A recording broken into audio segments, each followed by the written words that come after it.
It's time for another edition of the Mailbag, and boy, is this one late. I intended to put this video up back around Christmas Day, but things just got delayed. Life happens, you know. So I'm going to start with answering a question that seems to pop up every year at this time of year before jumping into the mail, so let's dive in. Does Christmas last until Candlemas on February 2nd? No, but also yes. Liturgically speaking, on the 1962 calendar, Christmas ends on the Feast of the Baptism of the Lord, January 13th. On the Novus Ordo calendar, it ends on the same feast day, January 9th, give or take, depending on what day things fall on, but those are right around those dates. But here's the yes part of the question.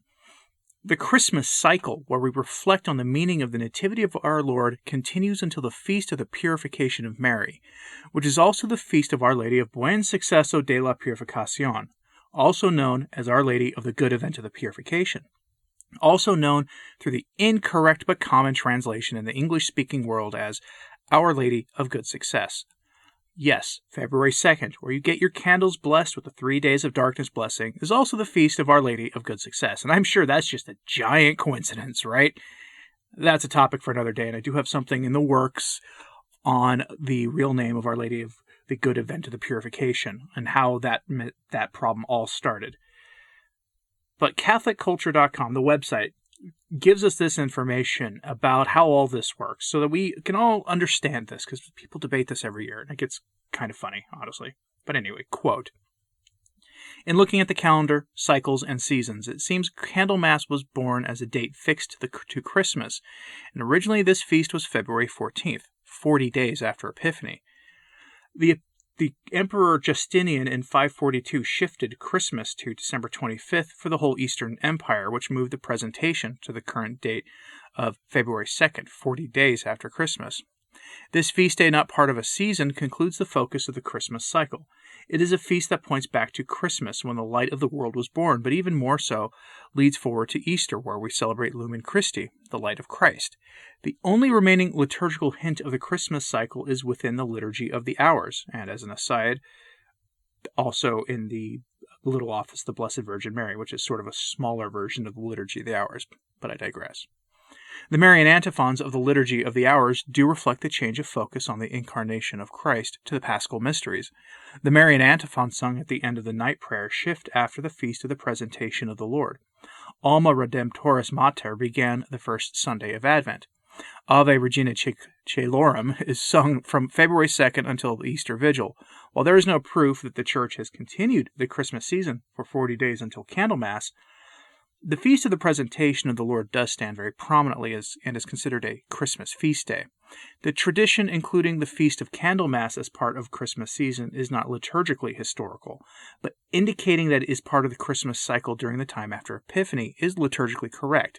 The Vatican takes down Christmas decorations after the baptism of the Lord, except for the creche nativity scene. There seems to be more indication that keeping up the Christmas decorations is a cultural custom rather than an official religious tradition." End quote. So, liturgically speaking, the Christmas season ends just in a few days from now, but pious tradition has families observing the birth of the Lord until Candlemas on February 2nd. Now, I only bring up the length of Christmas liturgically in a mailbag video of all places because I wanted to do this mailbag video before or just after the Feast of the Nativity of our Lord, but life got in the way. Things happened and it got delayed, which is unfortunate because I was going to make a plug at that time that if you have been meaning to, that you take the opportunity, if you can, to support some of the channel sponsors. I mostly only work with small Catholic companies, with one exception being Charity Mobile, and I'll get into that in a second. But aside from them, I only work with small Catholic companies that are family-run operations, or companies that are adjacent to our faith, and I consider that to be Charity Mobile. These are the kinds of companies that do work we'd approve of or offer services Catholics would be helped by, that kind of thing. And then I ask, from them a rate that is far lower than what is considered to be a best practice for YouTubers to do this. I mean, if you can find the YouTuber social media, groups and go look when people talk about this stuff, I'm always flabbergasted by how much people are asking for. It's ridiculous. And I do this because I'm not trying to become a YouTube millionaire. Yeah, that's the thing. People do that, and they charge ridiculous amounts of money for sponsorships. And I'm not telling you all this to show you how good of a person I am or how pious I am. No, these are small family operations, okay? These are people making their living with these companies, and if, Gloria and Shine or Pray Latin or, devout decals can become, these names that Catholics know because, maybe I helped them out a little bit, great, and they helped me out a little bit, so this is, it's great. So please support these groups, be they Pray Latin, Devout Decals, or Gloria and Shine, because they are small family operations and they are run by faithful Catholics. If you can, do so, because they have been an immense help to me in 2021 and moving forward, so I want to thank them all as well. Now, on to the mail. I'm a bit embarrassed to admit this, but in my last mailbag video, I forgot to include a couple of posters I received. I'm not sure how I did that, to be fair, but it happened. Now, the last mailbag video I did was in October, right around the time my daughter was born. That's probably, part of how that happened. But in the fall, I received 2 posters. The first is this poster with quotes from John Paul II on building a culture of life. It's beautifully made. It looks like something you could buy at a Catholic bookstore or, in terms of quality of poster, it looks like something you would buy in a place you would buy a poster. It's actually pretty impressive. It's beautifully made, and I want to thank the listener who sent it. Now, if you're wanting one yourself, put it in the comments, please, and I hope that the listener who sent it to me will see it. He wasn't ready to make public offers of them yet, but maybe he is now, given how late I was in putting this video together. Sorry. The second poster I got will eventually go in my son's room when he's not 3 years old and destroying anything he can get his hands on. My son is in that phase, and it's delightful. This is an image of our Blessed Lord, made by hand, at least the original was. The image is made up of the words of the Gospel of St. John, and it's striking to look at in what looks like its simplicity until you realize that everything you see there are the words of the Holy Gospel. Again, my son will be getting this soon, hopefully when his biting phase ends. You know how small children can be. You can see from these images that since the previous mailbag video, I received a bit of mail. Thanks to everyone who sent out Christmas cards. It is appreciated. And, letters and donations and everything else. If you want to mail me anything or a question, hate mail, whatever, the address is on your screen or in the description box of this video. I also ask that you include an email address that is clearly printed so I can respond. If you donate via mail, I'll add you to my early access email list. You'll become a patron, essentially. So include that clearly legible email address, please. I did want to point out this card. As many of you know, my wife and I had our second child, a little girl named Mary, in October. She's adorable and is weirdly obsessed with me. I guess that's common for daughters. But a listener sent us her baptismal gown back before she was born, and she still wears the veil it comes with at Mass. It's the only part that still fits, because she's almost 3 months old. I'm always astounded at the generosity and kindness of the audience, and so to the person who sent the congratulations card, you have me and my wife's thanks. It is appreciated. So I've also received a few books. I got a couple of books on St. Joseph, which I will probably use to do a devotional video on true devotion to St. Joseph. And this book as well, called Crucial Truths to Save Your Soul by the late Father Nicholas Gruner.